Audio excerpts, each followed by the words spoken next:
never going to get out of school. I tell people that I'm proof positive that if you stay in school long enough, they'll give anybody a PhD. You might get a PhD.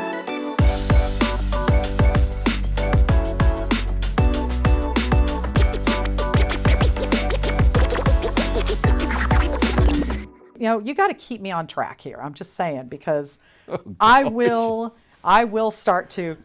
Okay, so just bring it real. All right, reel we're me just back talking in. about being born in Princeton, Being Indiana. born You're in actually Princeton, there. and we have a small hospital, and the first pediatrician came in when I was 11 years old, and A little late.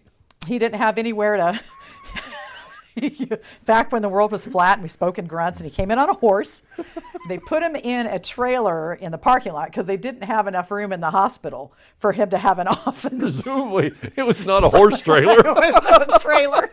It was actually closed in. Up until then, I actually had been in the hospital like 3 or 4 times for asthma, or it wasn't asthma. They thought it was bronchitis, and it wasn't until he got there that he diagnosed me with asthma. So I'd been treated wrong for all those years. And the way he diagnosed you was he took you out in the parking lot. He'd say, let's step out of the trailer and run around the parking lot. You ran around the parking lot, and then if you were wheezing, you had asthma. Well, today I think they'd call that sports-induced asthma. Is that right? what it is? Well, I guess it's a I think thing. it's different, because I grew up with a mother that was asthmatic. Yeah? So bad that she had to go and have shots every week. Oh, no. That's awful. At one point, we actually went on vacation to Arizona because my parents considered moving there because the doctor said she would do better in that climate. Drier air, yeah. Yes, but almost. Well, and that was a different time too. You know, I remember I had to carry Well, how old do you think that I? I know you're. You know, well, you're a baby. You're still a baby. So how big was Princeton in the 60s? That's funny. 7. One more. It was one bigger in '68. How about that? I'm not ashamed. How big was it in the 70s when you're? We were a pretty small town. My dad had a grocery store. That's how I grew up. I grew up in the grocery business. Yeah, and that was my first paying job. That was my first paycheck job, and I was working in the meat department. You know, so the first week I was there, You weren't butcher now. I was I was in high school. I was 16, and my first job was scrubbing mushroom juice off of broken mushroom glasses, you know, because I had to unload the trucks, you know. And so that was for a whole week. I just stood over a sink just scrubbing mushroom. And you were thinking, I want to go home and rethink my life choices. I got to be better than this. I got to be better than this. That was my I'm going to college. big thing. I love my dad. He's a brilliant man, you know. But it was a family business, you know, and so that. So Princeton, Indiana is not overly large. No, it's not. It's not huge. And in fact, you know, I think one of the great things about it, and so many towns in Indiana, is how they've stayed, you know, small, but they still have to be. You know, there's still art in there, and there's still groups of people. Like we had our community theater. Imagine me in theater. Go figure. Yeah. And so we had community theater that grew and became something really special. We won this. You know, the city of Princeton won the Stellar Grant that the state gave for betterment, community betterment, and quality of life. And so we restored it was one of the oldest theaters in the state of Indiana, next to, I think, the Indiana Theater. I think it was the second. I could be wrong. I don't know. But anyway, so it had shut down for a long time, so they restored it. So anyway, it's a beautiful town. So Princeton today, though, is advantaged because of the Toyota plant there, right? Big time, yeah. It brings a lot of people in, and we also have the probably, I think it's the oldest courthouse. I don't know if it's the oldest, but one of the, you know, the first one of the most beautiful courthouses in the state of Indiana too. So they've really fixed up the square, and that courthouse is a big historic, you know, all courthouses in the state are historic. But when you see this one, it really is, you know, we have you know, ornaments made of the courthouse. And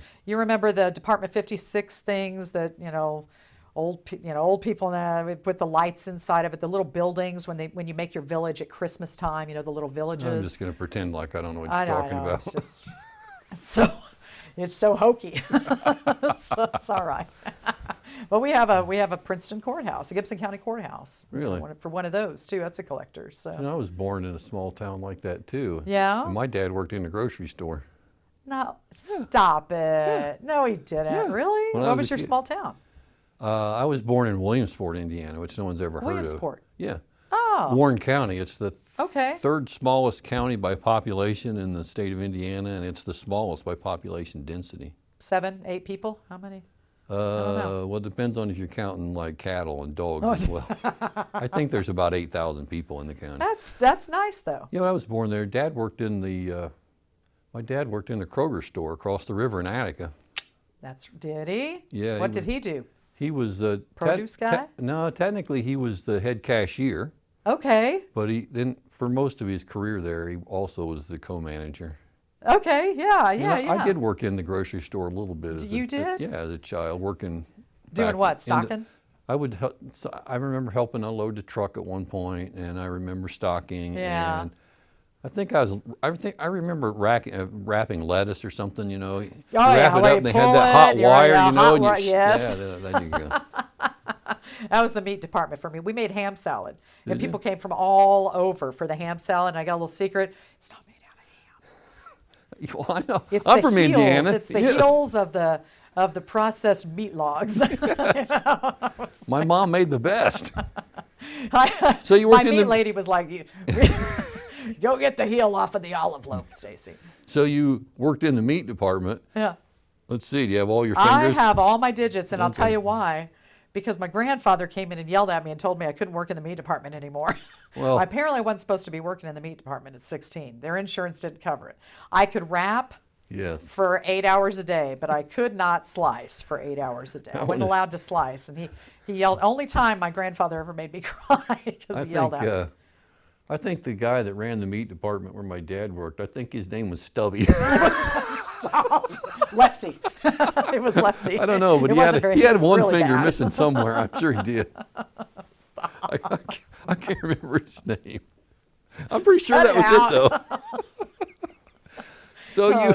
So you grew up. So I assume there's a Princeton High School. You went to Princeton High School. Yeah, well, it was originally Princeton High School because we had all the surrounding towns had their own high schools. Right. Well, Patoka and Hazleton and and Francisco and all of that. So then what they ended up doing, they ended up coming in together and making it Princeton Community High School. Yeah, so you so had to that happened, I consolidate. think, in or a little before 70, I think. I don't think 70 was the first year. But they consolidated, all of those small town high schools. So we had North Gibson School Corporation, still at South Gibson and East Gibson. And that's, so anyway, that's. So you graduated from one of the consolidated ones. I graduated from Princeton Community. Yeah, Oh, did so you? that'd be North Gibson. Yeah, that's where I graduated from, and then went on from there to college at Indiana State. So what's the mascot there at? Tiger, Oh, Princeton Tigers, baby, red and white. yeah, but there are 3 schools now in the. Yeah, they had there's the Gibson Southern. Oh my gosh, I'm so embarrassed. I can see him. He's got a lightning bolt and. Oh, think of it in a What, the minute. Zeus's or I what? know. Think of it in a minute. I feel like East Gibson is the Trojans. So they're the Wood Memorial Trojans, and then there's South Gibson. I don't know. I'll think of it later. 2 a.m. I'll be texting somebody. Please tell him. Please tell Doc it's the. So, but the one you went to retained the Tigers name. Tigers, when it was yes. Princeton High School, We were right? Princeton High School Tigers and Princeton Community Tigers, and we had the the oldest, actually, and I say this, one of the most beautiful high school gymnasiums in the state as well. It was so well known, big, beautiful, gorgeous.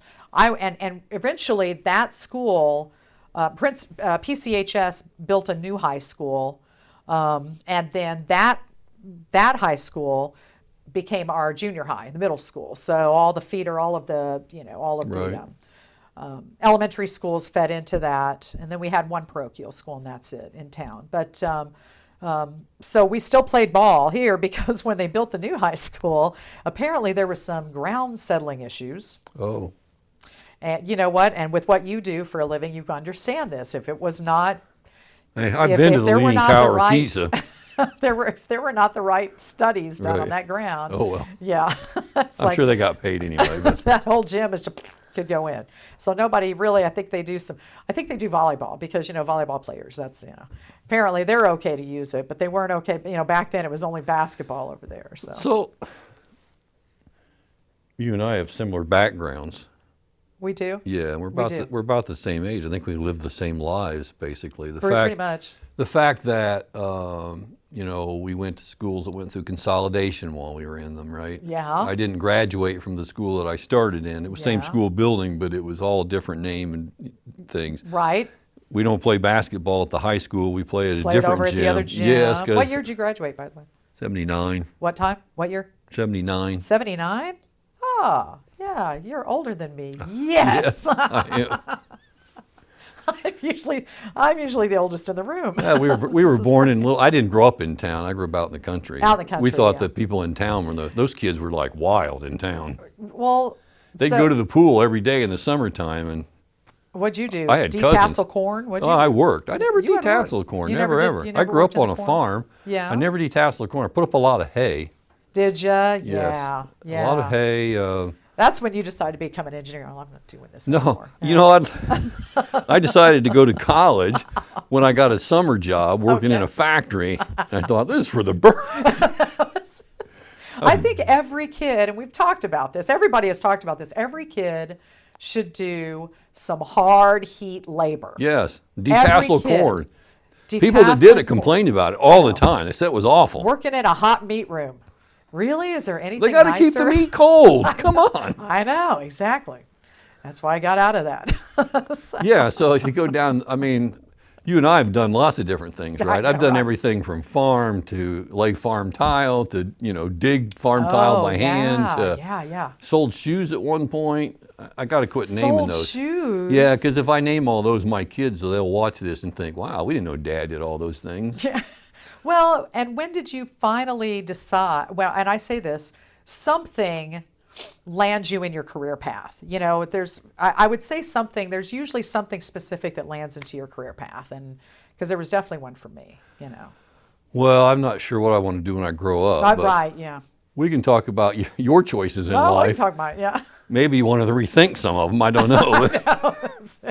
Well, this is why I can't run for politics. I could never do politics. Right. They'd be digging up stuff, and I'm like, oh, I know, it was college. So is it true that you packed the car at 19 and drove to Cincinnati? I did. You bet. No I did. job. Didn't know anybody. Didn't know anybody. I just finished I marched drum corps. What were you thinking? Well, I was. You went young. to Indiana State and you're thinking, wow, this is great. I should stay here forever. And we know, I mean, all the way up until you're like, in your 30s or whatever, mortality doesn't exist. It really doesn't. If I had to live in my car, which I did for a short while, I don't think of it as living in my car. I think of it as in between places, Okay. So this was the, So you're a glass half full kind of person. Yes, yeah. Okay. Or if you're in engineering, the glass is twice as big as it needs to be, right? Come on, you've heard them all. Well, I have. So. I'm more people probably tell I'm more of a glass half empty kind of glass person. half empty guy? The glass is twice as small as it needs to be. This is pretty good, yeah. But so I ended up, I went to school. I just did 1 year for music ed because that's when it became work, music education. It just wasn't about playing the music. No, and that's what all I wanted to do was just play I didn't want theory. I didn't want to have to work. I didn't want to test in front of, professors that for whatever reason liked me or didn't like me. It was one of those things, and it was, I mean, thanks very much. I win. Finally, it happened. So, and that was, I think that was that when you grow up in a small town, things came easy for me, at that time, and it wasn't until I got to college I went, oh my gosh, I'm not the big fish in the little pond anymore. No. And I don't know if I want to do this. And, reality kind of smacks you. But you also aren't aware that you can kind of create your own. You know what I mean? Eventually we get to that point where we're like, oh, you know what? If I want something to happen, I have to make that happen. So anyway, I left there after a year, went and marched drum corps, got out of drum corps, went and Wait, so are you a drummer? No, it's called drum corps. It's drum and bugle corps. I'm a brass player, so I play. I was going to say I'm a drummer. I'm one of those people that the band hangs out with them. For any of the musicians out there, I play euphonium, which is like a small tuba, if you don't know, which, by the way, is great at getting dates with. Really? Because who doesn't want to date the girl that plays the small tuba that has a rash around her mouth all the time? Yeah, okay. So, yeah, I mean, that's We just better like, move along. Yeah, they just look... There's really, So you went to I wasn't Indiana. the nice little flute player, or At anything least like Indiana State was not as big. I mean, you could have gotten into like IU or Purdue or something, which I would went have to been really state. bigger. I went to state because, and I was. It's a teaching school. They turn out. It was a teaching school, and that's teachers. what I wanted to do. Yeah. I wanted to teach. Number one. Number two, I had friends that were going there, and how do you decide on a school? But hey, I've already been up there partying. I already know where I'm going to school. So. But after I got out of that, I marched. Phantom Regiment is the name of the drum corps. So I marched Phantom. Got out of Phantom. I got a phone call from a friend of mine who was a band director, Miss Bonnie Harmon, who was one of my mentors. Went and supported her as assistant. And then after 1 year, I went, I can't do this the rest of my life. I can't do it. So I ended up just packing up my Volkswagen Dasher. No one even knows what that is anymore. It was a Dasher. And I drove it. Well, the sad thing is you got everything you own in that car. In that Dasher. And I honked my way all the way to, a couple times had to stop, get out, put the fire out, get back in the car, get going, And so I made it to Cincy. And you want to know the story about how I got that first job. Why Cincinnati? It was close, and Chicago was close too. yeah, but I was in Madison, Indiana. I was down in that area, okay. So you just Cincinnati was close. up towards what I thought was Versailles, but it's Indiana, so it's Versailles, Indiana.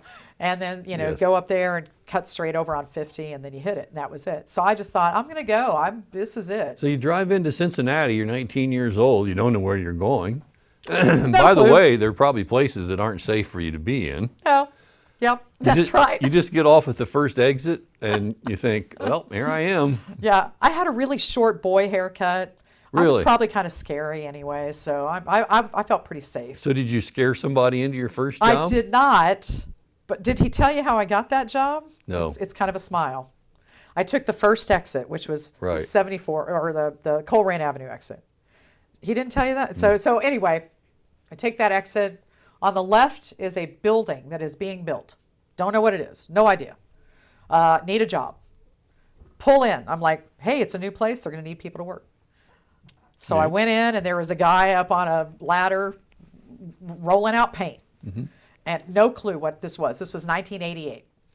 And I said, hey, I need a job. Is there anybody here I can talk to? And he goes, sure. Called out the manager. The guy came out. We sat down. He asked me about myself, where I came from, what I know how to do. And I'm pretty much the same person, And so afterwards, he was like, I really like you. I think this will work. Yeah. Can you start on such and such date? I said, absolutely. And he said, do you have any questions? I said, yeah, what is this place? What am I doing? And what was it? It was an Olive Garden. Oh, it was brand new. They were still painting. painting. It was brand new here. It was only the second Olive Garden in the Midwest. Unlimited salad. And I went and I said, what's an Olive Garden? And he said, it's a restaurant. And I went, ooh. I said, oh, restaurants.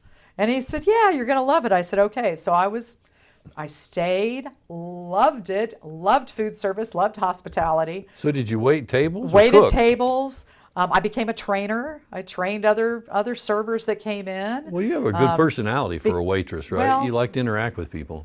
Big time, big time. And I always treated, and one of the things that I loved about it, I mean, I would have gone into restaurants, but I'm lazy. I thought about opening a restaurant, and I went, oh yeah, this would be great. And I was like, oh, I got to work on weekends and holidays. I'm not opening a restaurant. And at That was out the night. door. And Somebody's got to nights. work at night. Oh my God, horrible. And then so I ended up going into hotels. So I moved from that into hotels. So I was in food and bev. I was, and all that with hotels. And same thing though. I was like, but when you're young, and I had 3 jobs at a time. I slept 2 hours. I was a smoker back then. You were the night manager at some point, right? Oh yeah, I was a night auditor, which was Yeah. crazy. And yeah, night manager, night auditor, and I worked the front desk at you the did morning as well? shift in a hotel for a while. you did what? I was the morning guy at the desk. Yes, I You was. gotta do this. I hated Don't leave me hanging. I hated that job. I had the craziest stuff happen, and I made some great friends. So yeah, that is. I think we've led parallel lives. Well, So- I don't know that I made any friends from the job, which but- I didn't. I mean, I had to be there at like 4:30 in the morning or Yeah, something, oh, right, yeah. to take over for the night auditor. I wrote a book Did you? while I was working there because it was 11 o'clock at night to 7 in the morning. There's nothing to what do. do you do? Well, you hope nobody bothers So you. I wrote a book. Yeah. I was talking to someone the other day that worked a night auditor job, and they said, "Well, you get a lot of drunks in. A lot, It kind of yeah. depends on where you are. Oh, but yeah, you get a yeah. lot of drunks in late You at kept night." a lot of secrets too. Yeah. Just so you know. Yeah, I keep a lot of Yeah, secrets. I get it. Yes, I do. There's people you come in and you know them and they know you and they look shocked and I mostly just checked people out, right? Yeah. Because I'm there in the morning. that's people true. are You're leaving. in the morning checking them out. When And they I- come in at night, Yeah. I'd just start with, I'd get off like at 3:30, so people were just barely starting to come in to check in. oh. And- but you did get the drunks because it's 3:30. You know, they're still kind of. But you know, that was back in the day. That was before electronics. It wasn't all computerized. We That's had, true. Yeah. It was all paper-based. Yeah. Here's your key, off the hook. You know. Now I did have the electronic key. I mean, we're not that, but you know, I did have the electronic keys. And anybody that was like, "Oh, I'm going to take my key with me," I'm like, you know, it's not going to work after today, right? You're not going to be able to get back in. Oh yeah, you're talking about key cards, right? The first, well, that was we when still they had first physical came keys. out with key cards, which is a big thing. But you had the. We still had keys. You still yeah. had keys, yeah, with the big did- giant tags I on did them. that for a summer between undergraduate and graduate school because I Yeah. needed a job until my graduate fellowship kicked in. That's nice. I mean, that's. And it was here in town, and I was already here. Were you able to get any studies done, or I you didn't- know? I mean, wasn't in school that summer. been- I just worked that job, which did I mention I didn't like Yeah. it? Well, I just. You know why I don't like it? Why? I'll tell you why. Because I don't like people. People. To quote Jerry Seinfeld, You know people. what? I don't like they're them the either. worst. I mean, they're the worst. Exactly. The human fund, get that out of here. A donation has been made to the Human Fund in your name. Yeah, we so quote I- Seinfeld a lot in our family. Oh yeah, we have the game.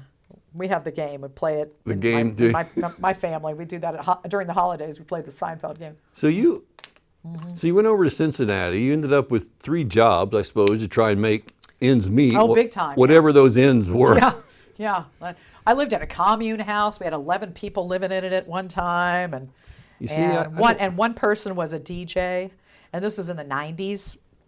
This was in the early 90s, you know, and he would practice in the living room, and nobody got any sleep, and yeah, everything smelled like patchouli. I miss the 90s. I don't remember the The 90s. 90s were a good time. Were they? That was my 20s. That was all through my 20s was the 90s. Sometimes I think it would be nice to be 17 again, but retain all the knowledge that I have. If you could live a parallel life, what do you think you would do instead? I don't know. You know? Well, I wanted to be an astronaut, but that didn't work out. Yeah, you could do that. Yeah, You right. could do that. There's a lot of red tape to go through, but you Yeah. can do it, you know?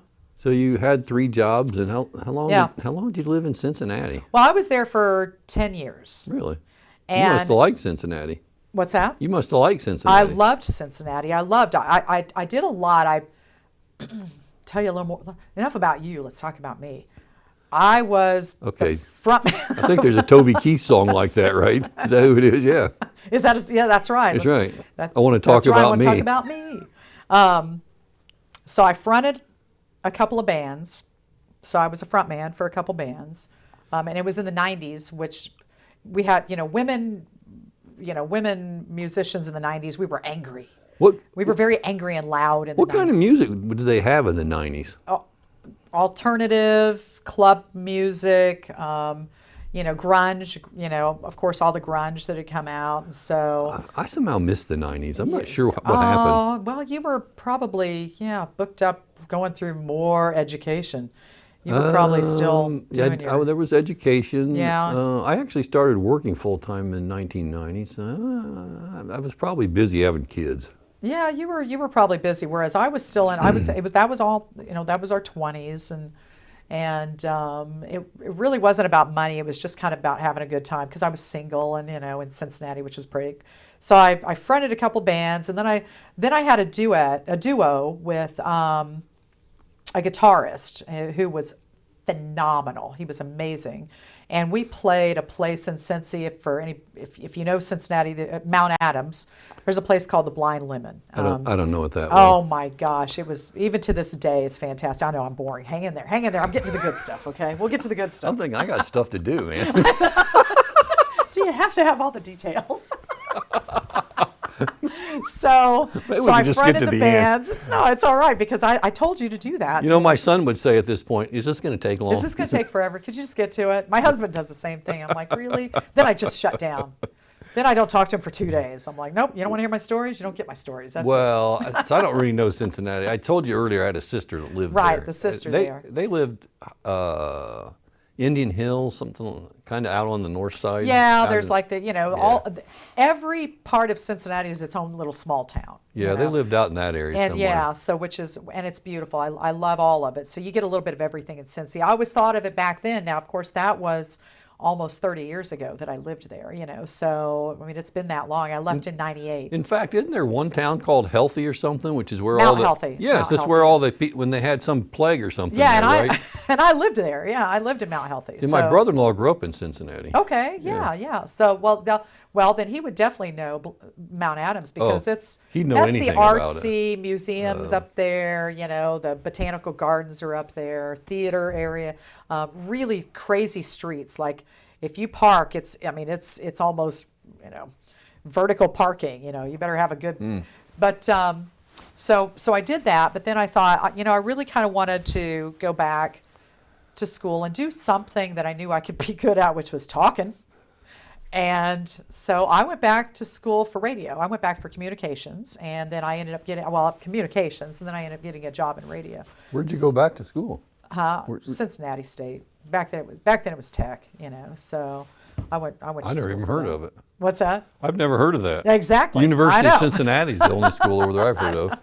Well, although now isn't Xavier there State. too, right? So, Xavier's there too, right? Xavier's there, yeah, and then. Yeah, but your 3 jobs wouldn't pay the tuition for Xavier. I had to get that $12 a credit hour tuition. It's like 10, and you only need 20. When I tell the students, tuition when I was in college at Purdue was $800 a semester. Isn't that awesome too? It's like right? $5,000 now. Well, they were like, do you want a loan? I was like, I don't need a loan. I'm okay. I got this. I'm all right. So you worked your way through radio? So I did radio. I was in advertising. I was in advertising. I wrote ad copy. Mm-hmm. And that's how I ended up getting the idea for radio was I worked for a company that was an advertising firm, and we were the very first phone telemarketers, but it wasn't, it was to businesses, and it was, but it wasn't boiler room. It was very real. We delivered the product in person and all that stuff. And it was a newspaper thing, but they were advertorials is what they were called back then. And so they were basically like short stories on a business from a third party. So I would write about a business, then I'd call the business and say, you can buy what I wrote about you. And but I would read it to them on the telephone because we didn't have internet. We didn't have all that stuff. Eventually we did, which was weird. Because I would read to them about their own business. I'd be like, Bob's Auto Body, they've been in business since 19, blah, blah, blah, and you can come in and get this service. And it always ended with, be sure to call Bob's Auto Body. You'll be glad you did. And I would read this to them. You weren't doing the voiceovers on the phone I would be doing that. And at that time, they would go, wow, you sound really good. You should be on the radio. Take my money, and you should be on the radio. So then I started getting calls from the radio stations to come do radio spots. Yeah. And so that's how I kind of started. Was I ended up becoming the Greater Cincinnati Hotel Hotline female voice. So that's how I ended up going into radio. And then once I got into radio, I went, oh, I am poor. Yeah, I don't think it pays very well. I don't think I want to do this. And when you're in radio, the good jobs, those people are there forever. Did you work at WKRP? Right, exactly. Everybody asked me. We're showing our age Nessman, again. baby, on Thanksgiving, dropping those turkeys. WKRP. It's in Cincinnati? We do have a KRC in Cincinnati, but that's, Is there? my dad would always, he'd say, how's things at KRP? I was like, yeah, they're great, But I was actually in news. When I ended up finally going in, I was a talk show producer for a while, and it was a political talk show back then, yeah. And then I became an on-air personality for a short while, but then I ended up going into news. So that's where I ended up ending was with the news. And yeah, so. Okay, so I read what Rob wrote after he did, his phone interview with you, and I'm thinking, to me, this is an example of. Today, you hear a lot of people say, and I don't want to be political about it, but you'll hear a lot of people say, it's just really hard to get anywhere in the world, to get ahead, to do anything. And I looked down through this list, and first I thought, oh my gosh. What is wrong with this person? But then I thought, this is a really good example of the fact that it doesn't matter what's going on around you. All that matters is that you just keep trying, right? If you work 3 jobs, because that's what it took to basically survive at the time, you do that, and it's not like you were going to work at some of those places forever. Right. But in order to get a job, you've had to have a job. Yeah, because yeah, and have some kind of skill set that you've earned from every job that you have. Right. So we joke about, I look at this and think, oh my gosh, but in fact, what you should say is, I have a lot of admiration for somebody who would drive into a place they'd never been, find a job, in your case, find 3 jobs, and just start working. And it sounds like to me there was no grand plan. There was no grand plan. You did not. There was, yeah. Yes, you did not think, you know what, in 10 years I want to be this. No, not at all. Because you asked the question earlier of me, at what point did you think, this is what I want to do?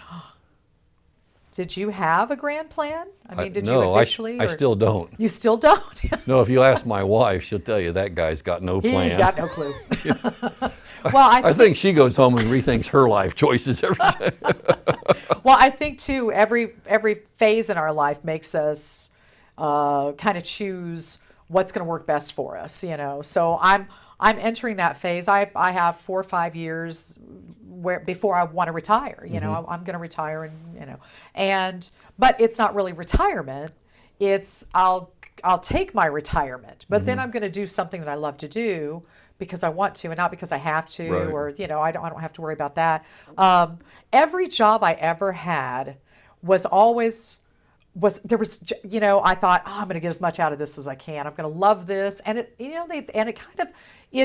there's a life that happens with it, and eventually you get to that point where you're like, I'm not enjoying this so much, and then you change. But I do think once we hit that certain age, it takes a lot longer for that to happen. It's not like, I was with Duke Energy almost 20 years, and that's a long. When you think, you were with someone for 20 years, you're not a job hopper. I'm like, I was a job hopper in my 20s. As was I earlier, right? But that was because every job meant something to me. I remember a man who came into one of the restaurants I was working, and he was like, he gave me his card, and I said, thanks. What's this? And he said, well, I want you to come talk to me later. And I looked at it and it said Coldwell Banker on it. I didn't know what Coldwell Banker was. Real estate. I never called him. Yeah, I didn't call him. I didn't know it was real estate. You're thinking, I don't want to work in a bank. Yeah. Banking? That sounds boring. I gotta focus on a number? I can't do that. But then, of course, later I was like, I should have got that real estate license, because then I get to show people houses and help them plan their lives. Yeah, you've been good at that. Right? I could have been good at that. I could have been the president. So, I'm not, but I could have been the president. Who'd want to be? But probably not. Yeah, so you're a people person, right? Big time, yeah. I'm not. Yeah, but now I don't like people. Did I mention I don't like people? You meant maybe once, yeah. And it's obvious you don't like people. Yeah, Look at this. I said that to I was doing an interview one time, and they said, "What? You're doing interviews and you don't like people?" No, I don't like people. I don't like people. I do like people's stories. I find them interesting. Everyone has a story, you know that? Yes. You could walk down the street and pull anybody off the street and you could find a story. Tell me about how you got here. Exactly. That's it. Just Yeah. And I've been working really hard on being a better listener too, by the way. Have you? That's hard. Well, you know, it's tough. it's really hard for me to talk very much. I'd rather just be quiet and not have people bother me. Really? So I don't ever listen to anybody. And You don't? Are you constantly thinking about what you're going to say ahead? Are you thinking about that ahead? No, I just No? don't care for people all that much. I got no plan. There's no plan here. So at some point you had to think, oh, you know what? This is what Well, I'll tell you how it happened. I had my daughter in Cincinnati and decided I wanted to raise her with family. Because since he was big, and I'll tell you what did it, it was the old talk shows that were on. It was Sally Jesse, it was Phil Donahue, and then eventually it became that's pretty old. I know, and then it became what's her name from Wilson Phillips, Carney, whatever, the Carney show, anyway, all of those shows were on, and every like 1 week after, I don't know, a couple weeks after I had my daughter, a couple of months after I had my daughter, and I had gone back to work, and she was at her grandmother's house or whatever, but Grandma was not going to be able to do this much longer, and I was looking for places to put her in. Anyway, all of those talk shows talked about bad things happening in child cares. I went, oh, we can't do this. We got to do something. But then, honestly, and that was kind of that turning point, because up until then I thought, I want my daughter to grow up surrounded by family in the environment that I got to grow up Right. in. And I loved, the folks that I knew over there, loved them. But they were very busy people in life and everything. My family, of course, was like, we want you to move back. Please move back. Fine. So that's what I ended up doing. So I came back with her working from home, writing ad copy. So the company that I was writing for, at this time I'd left radio already, and the company that I was writing for said, well, just keep working for us. And yeah, just do it from home. We just, Right. you can do everything. This was the first remote work, which was really great. But when you have a new baby and Judge Judy's on twice a day, I can't focus on work. I'm like, I realized my brain just was not made for that. So I ended up, a friend of mine had reached out and said, well, the power plant, which was Synergy at the time, Duke Right. Energy took over. But anyway, they said, hey, they're looking for help out there. They got some big projects happening. So I said, and this is a good story. You'll like this. So hang with me. I don't know how much time we are. I don't know where we are. Where are we? I'm going to kind of look out of my left eye here to see if I'm seeing this happening. But she said, you need to go out and talk to them. I said, I have no background in construction, nothing Right. at all. This time I was 28, 29. And I said, I don't know anything about this.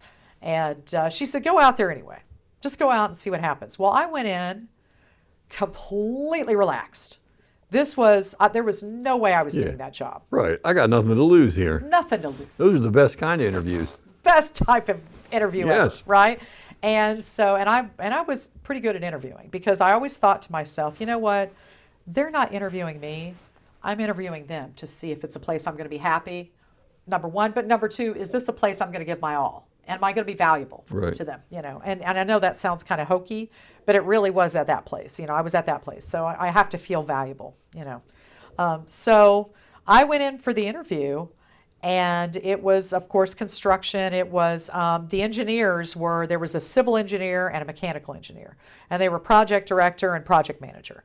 And I went in going, this is great. I sat down, probably like this.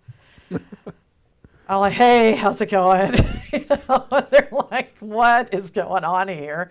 And so we're laughing and joking. There is nothing on my bad resume that says construction, engineering, Right. nothing. And so we're talking about everything but. We're talking about radio.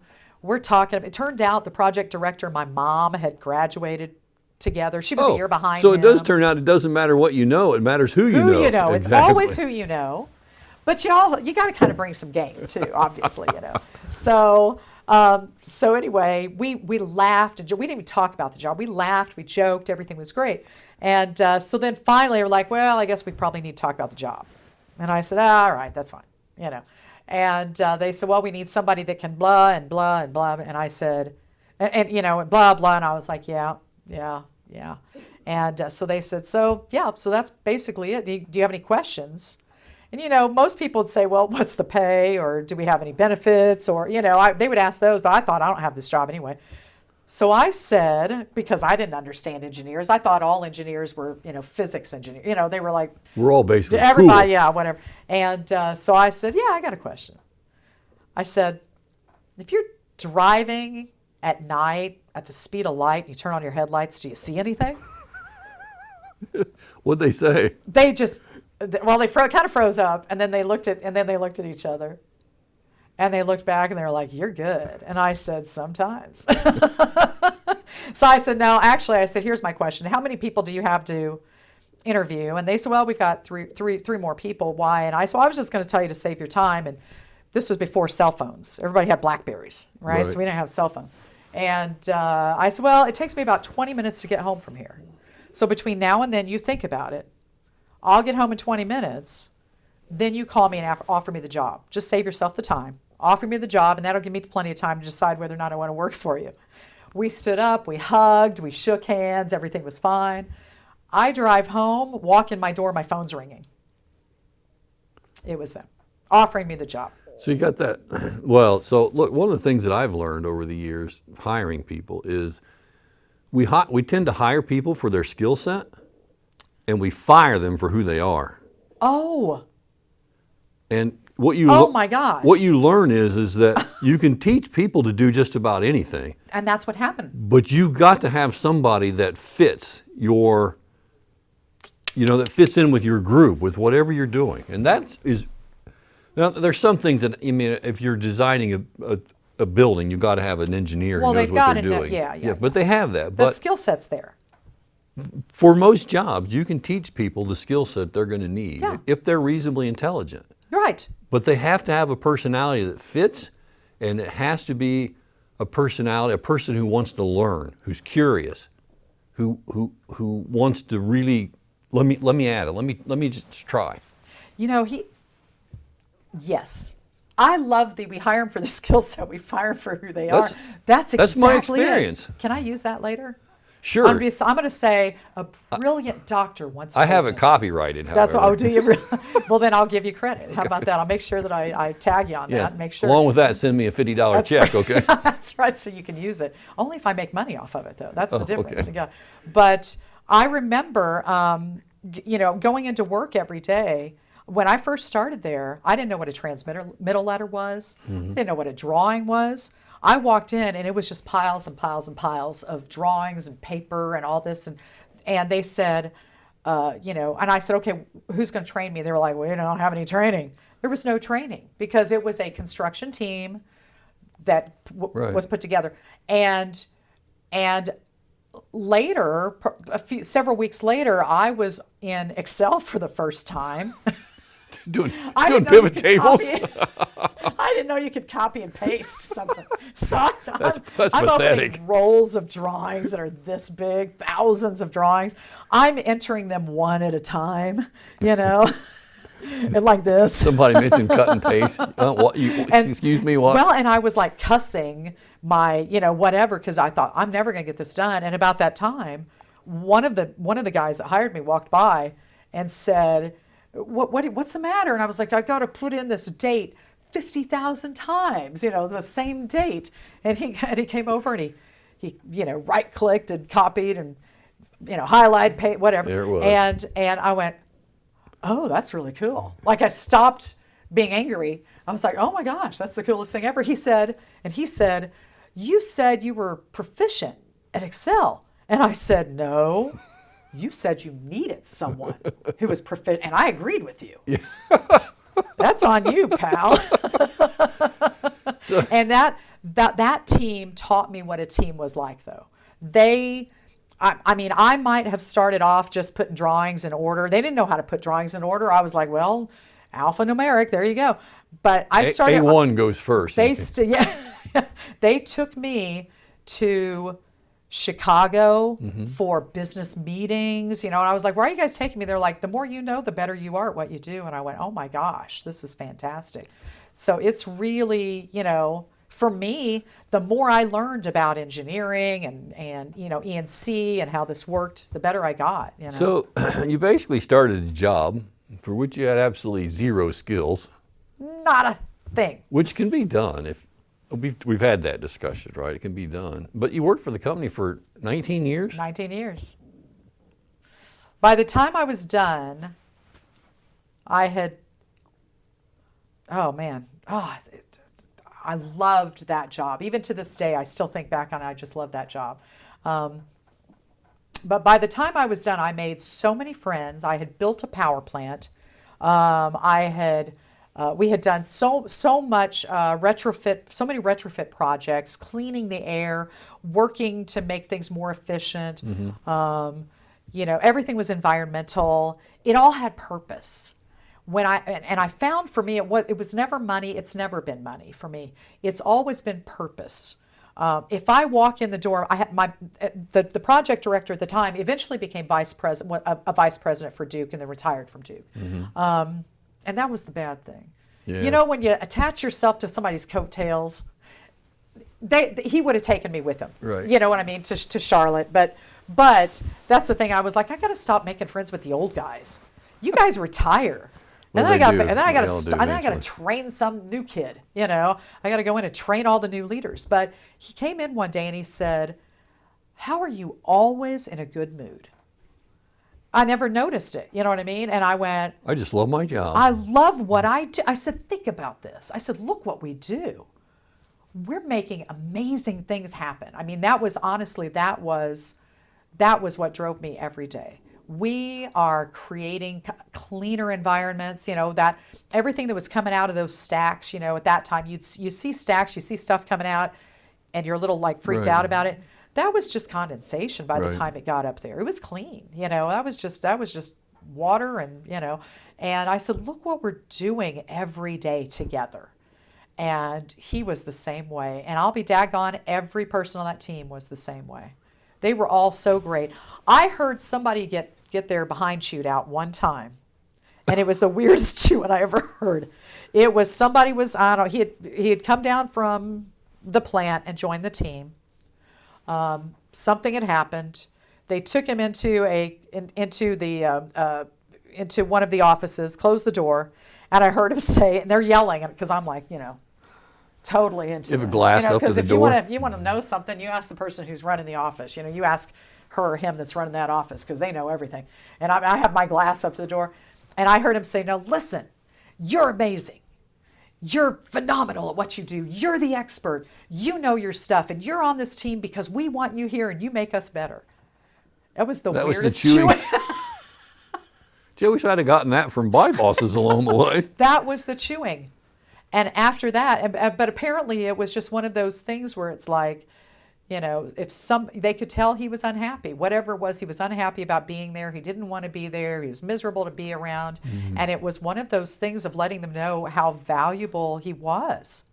And how much we wanted him there. And we wanted him to settle in, See, you worked 19 years for a energy company. 19 years. I'm going to ask you a question. I don't mean it to be political, but no.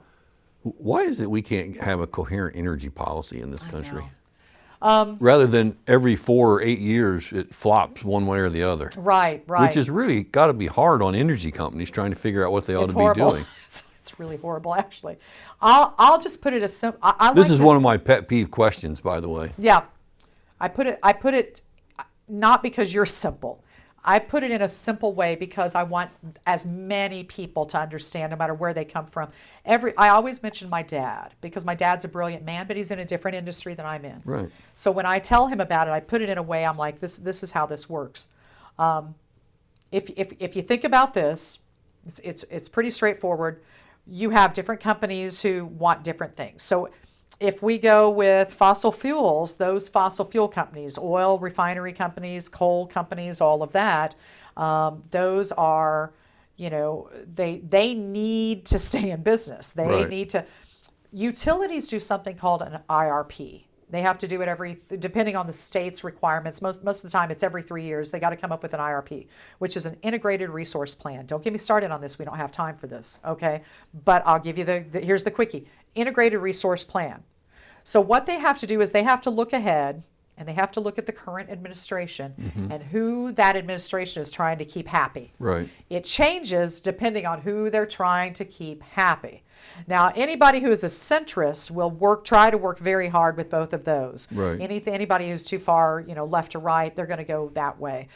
We know the leftists are a lot more environmentally conscious. We know the rightists are a lot more thinking more on the capital side, that capital revenue side, and they're thinking coal and fossil and oil, all of that. So that's why you see this flip back and forth. It depends on who the administration is. So you'll see it go one way for 4 or 8 years if they do those 2 terms. That's the whole reason. It's as simple as that. It's who is it that they're trying to please? What part of their base do they need to please the most, and who's giving them the most money to run for office? Who is it that's helping get them elected? So we have, depending on which side, I have to be very neutral, or I cut out half of my, my market share. My stakeholders. I have to think about all of them. I also have to plan, but the IRPs, the Integrated Resource Plan, is a utilities has to make a decision on how they are going to produce energy.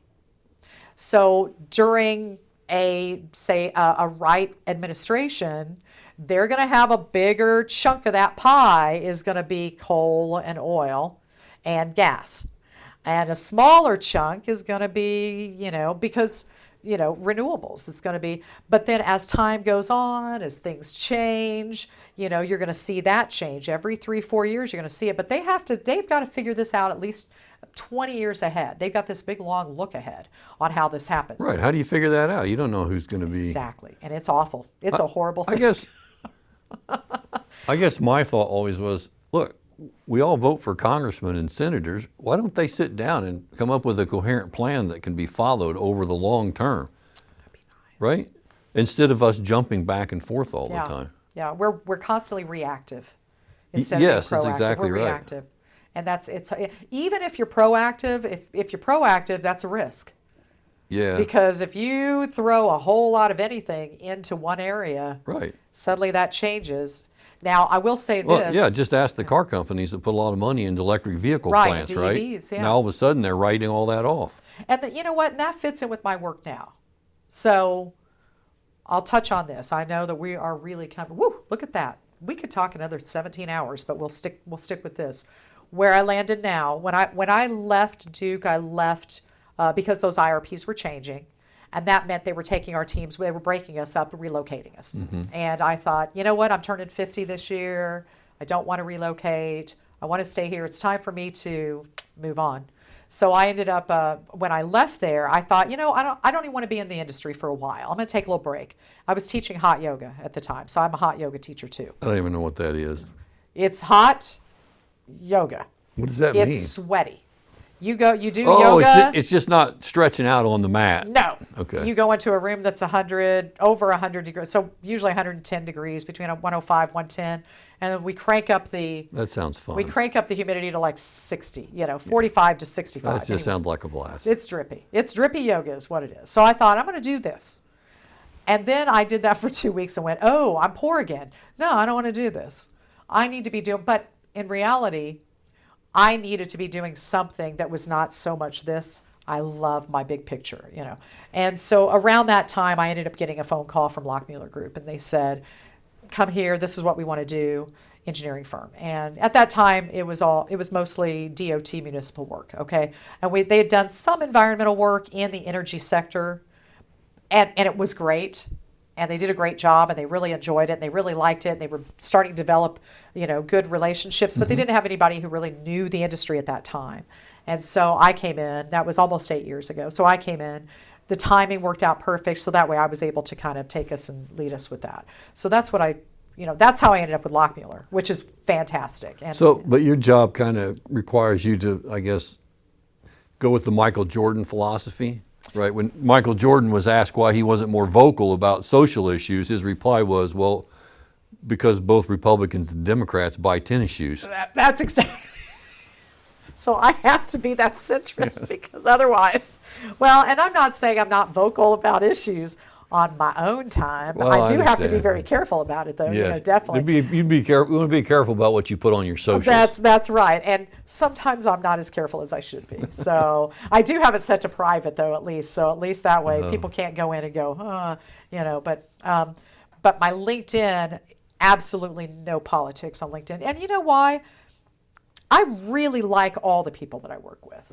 And I'm not just saying that. I do have friends that are, we're not like complete opposite ends of the spectrum, but we are at different areas of that spectrum. So just like any work, if you want to be really successful at what you do, you don't close yourself off from people. You keep that open mind. You get to know them because a lot of times their decisions are made from their heart and what they think is best. My family is like that. We don't talk politics at all. So yeah, we just don't. We don't. We just stick with religion. We like each other. And we want to keep liking each other. So and same way with being an officiant. I don't. Now that's I don't speak one way or the other with that. And people have to know what they're getting into when they kind of bring me in for that. So that's how I ended up where I am. So how many years has it been now since you finished high school? 40 this year. Thank you very much. I'm also on my reunion planning committee. Are you? Well, you could almost knock me down with a feather to find out that you're helping plan your 40th high school reunion. Really? So in the few minutes that we have left to chat here, and I ask this to pretty much everybody, if you're going to talk to 17 or 18-year-old seniors in high school right now, what do you say to them? Because I think, and I could be wrong, but I think there seems to be not necessarily amongst those youth, but certainly amongst the large enough, there's just this downer feeling kind of after these 40 years of all the fun that you've had in life, all the experiences you've had, what do you tell somebody who's just getting out of high school and they... Well, one thing what would you tell Stacy now if she was 18 again? I would tell her to buckle down and start something a little sooner. I would say now something we did not touch on is while I was working at Duke, I was the assistant marching band director at the local high school, my high school. Your high school. And so I got to work with all the high school students all those years, and I got to say the things that you're asking me. I think we all, maybe not all, I would love to talk to kids. Usually I would tell the band kids, oh my gosh, go to the dance with a girl, for crying out loud.